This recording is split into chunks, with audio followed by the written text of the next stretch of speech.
I think it's my radio stream where it'll display on all the channels: Twitch, YouTube, and Facebook Live. So let's see if we're on Facebook Live.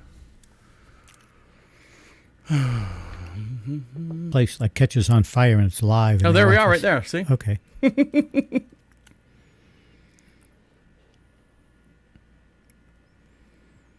Nobody cares. Yeah. Yeah, I saw some nice things for my brother on Facebook. Looked at them. So. Oh, good.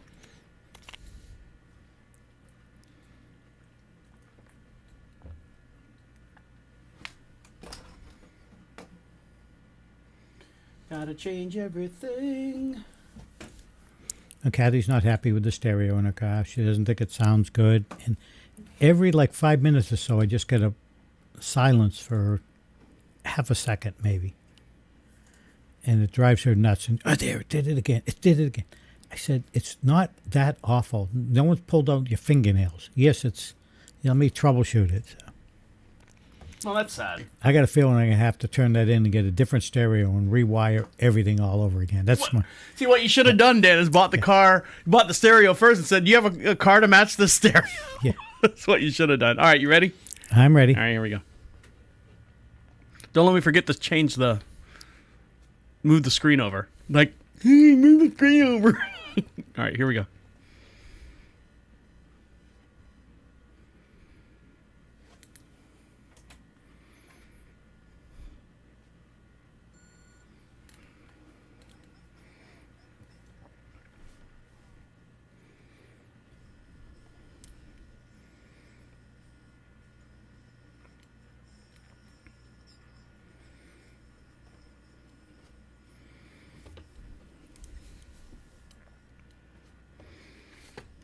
Welcome back, guys. On today's show, what's the continuing troubling trend in our airports? Also, this week in roller coasters, and how did over 10,000 people hit the North Carolina lottery this past drawing? And get ready for the moon wobble. All this and much, much more will be discussed here on Deacon Live. How are you? How are things? How are things going?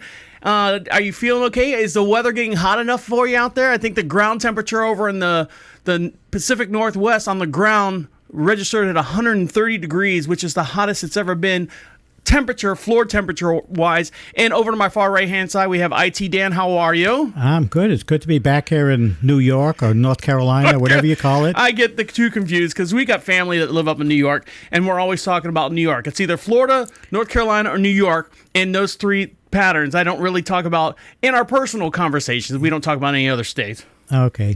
New York has the skyscrapers. Just try to remember that. They do. Skyscraper. Now, Dan, you just came back from, not New York. Where'd you come back from? I came back from Boston. I went there for 4 days. And unfortunately or fortunately, was it a good trip, bad trip? How did it go? Well, it was a bad trip, but it ended out well. I had to go up. My brother passed away from cancer. Oh, sorry to hear that. Sorry to hear that. I was able to be there and be in the room and stay with him so he didn't have to die alone. That was the good thing. So he passed away while in your presence? Yes. Yep. My nephew and I were in the room with him when he passed away. I've never actually sat there and watched, not in a dark sense, I've never actually sat there and watched anyone pass away in front of me. I've seen people dying, but never that's it. This is the second time, and it's not easy, but it's the right thing, and I felt better for doing it.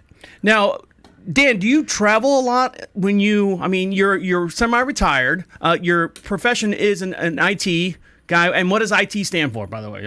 Information and technology. There you go. So, and you're an IT guy, and that's what you do as a hobby / your part-time work outside of this show. Yeah, and I don't do any of that. I don't travel for any of that. Travel in my car for places, but I don't fly on the planes for that or anything. Now, the reason why I ask is because I've always... Anytime my wife and I go somewhere, whether it's Yellowstone or just a small trip to a 3-day getaway over to Georgia somewhere, we always get magnets, some kind of souvenir. Oh, we do save some of those in T-shirts. Now, what do you normally get? What's your main thing? Some people will get magnets. Some people will get a snow globe. Oh, look at my snow globe collection. Some people will get those little teaspoons. I don't understand the teaspoons thing. No, I don't understand that. I like the little the little magnet that has the town that you're in. Right. Entering this town. And like shots. People get like shot glasses. Oh, that's my shot glass from New Orleans. I had good times on that. I broke the first 3, so I bought another one. And then, shot glass or thimbles. I've even seen thimbles that people collect from other towns. Yeah, and a lot of it, we just take a ton of pictures and say pictures of every place we've seen, go there. Yeah, but you can't put those up on your refrigerator, or you can't showcase them in the house somewhere. Some people, like I said, the little teaspoons, they'll hang them up in the house and they'll have like an actual rack, like a spice rack, and they'll have all these little spoons, and you got to look at them and you're like going, oh, really? Yeah. I'm glad I'm not some people. But they're not, I don't understand what the teaspoons, how I can see other stuff. Like a shot glass. I can see that. I can see a magnet. I can see a T-shirt. I can see... What else? What else do they have out there? I understand less things every day when people will do. Now, my wife and I, we have 2 bulldogs. We have one that's 11 years old, and we have one that's 14 and a half years old, which is unheard of for a bulldog or anyone at that size, or a dog that size to live that long. And so she's an old lady, and my wife wants to get another dog. I'm like, no, wait. We got to focus our attention on these 2 old dogs, and make sure that they have all our undivided attention, and that everything goes well with them, on their way out. So I said, hold off on the dog. She's like, well, can I get a cat? Oh, yeah, sure. You can get a cat, because cats are kind of independent, and they don't require as much attention and stuff. So my wife and I went down to the Humane Society over here in Union County, and we adopted 2 cats. Now, of course, when she walked in there was probably maybe 24 cats in there, from older cats to kittens that are like 4 or 6 weeks old, and she wanted to take them all home. Are they male and female? They are male and female, and they are both from 2 different litters. I said, if you're going to get 2 cats, make sure you get a boy cat or girl cat, or just 2 brothers or 2 sisters, or whatever the combination there are from the litter. So we went in there, and she looked at the cats, and the cats are all up on like, meow, meow, meow, take me home to get me out of here. And then there's some cats that are just like, oh, here comes another human. Mm-hmm. Well, cats are like that. They are like that. So I said to my wife, I'm like, well, ask which cats came in together. And, of course, the lady comes in and goes, that one and that one. And, of course, one of them is the one that we want, and the other one we do not want because they were both rambunctious. I'm like, babe, can you imagine you with 2 rambunctious cats with your full-time job and what we do here on the ranch, and you taking care of all that stuff? Now, for those of you who don't know, we broadcast just outside of Charlotte, North Carolina, a beautiful little town we like to call Marshville. We have 22-some-odd acres here. We have horses, chickens, and cattle, and dogs, and now we have more cats. We have 2 more cats. And I said, we got too much stuff going on. You need one that's going to be playful, and then one that's going to be, it's kind of docile, that you can just, like a lap cat, that's not going to paw you or, dig their nails into you at the spur of a moment. So sure enough, we got 2 of them, and I'll post that over on the DeaconLive section. And the way you see that is go to profitradio.com, click on Deacon Live, and you can see for every podcast we do, we also have matching video as well as everyone's watching us live here. We'll probably cut the live stream off here. This is just a test so everyone can see us what's going on here. So we have the 2 cats, and the 2 cats are in the back bathroom. Not the back bathroom, on the west wing of the house. I know, baller, right? West wing of the house.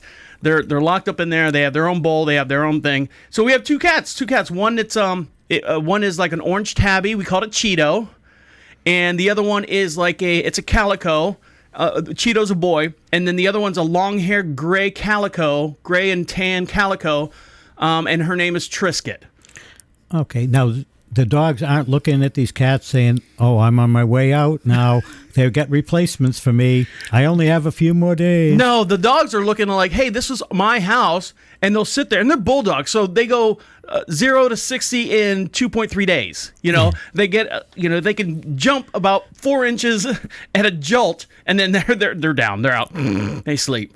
But their bark is much worse than their bite. So she'll sit there, and we've got one of those spring-loaded gates in the hallway, so the cats can't get out. And the dogs will sit there and look through the gate, and they'll go. Wait!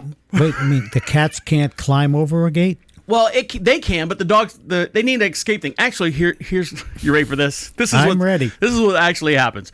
So those spring-loaded gates that I'm talking about, right? Yes. You widen them up to the width of the hallway.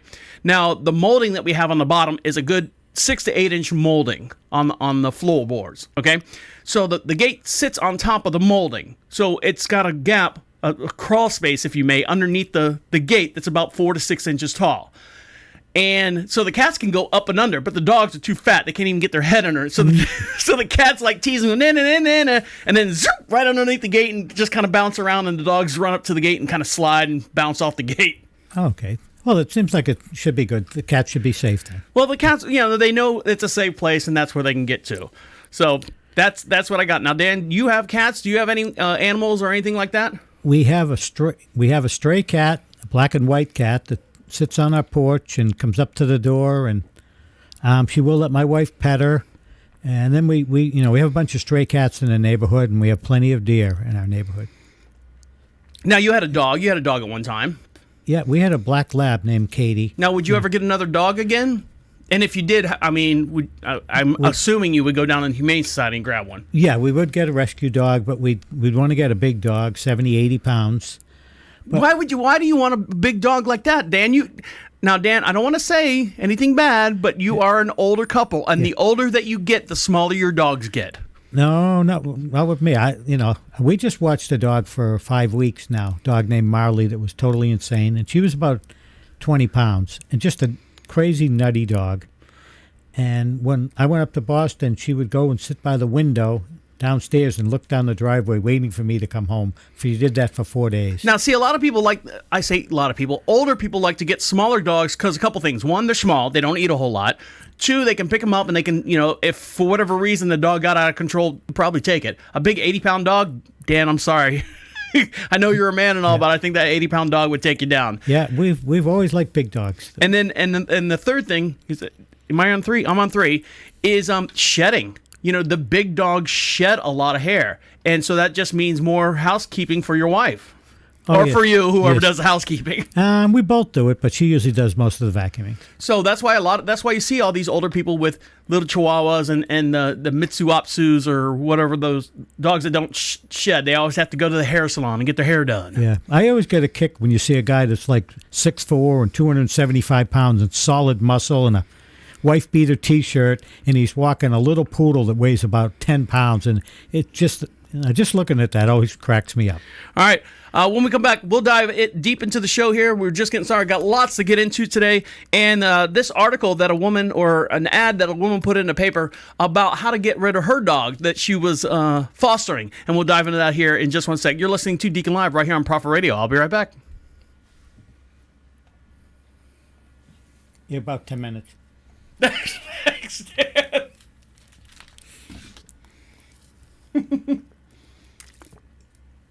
When I was putting the stuff in the box for my brother's house and my memorial stuff, and it was all just little things, nothing.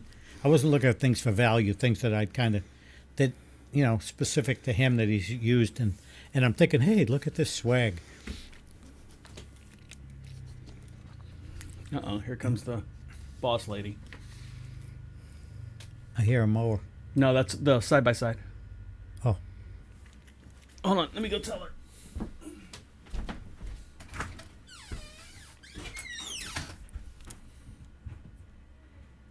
Hey, I had Dan pull up. I didn't mean for him to go all the way in the car.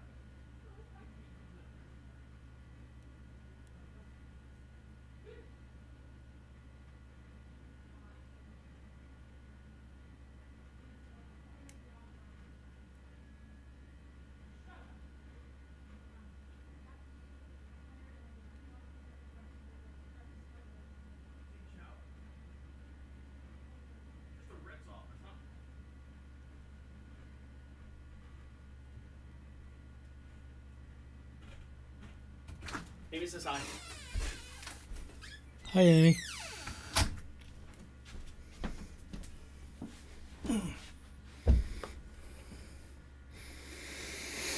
All right, I'm gonna stop the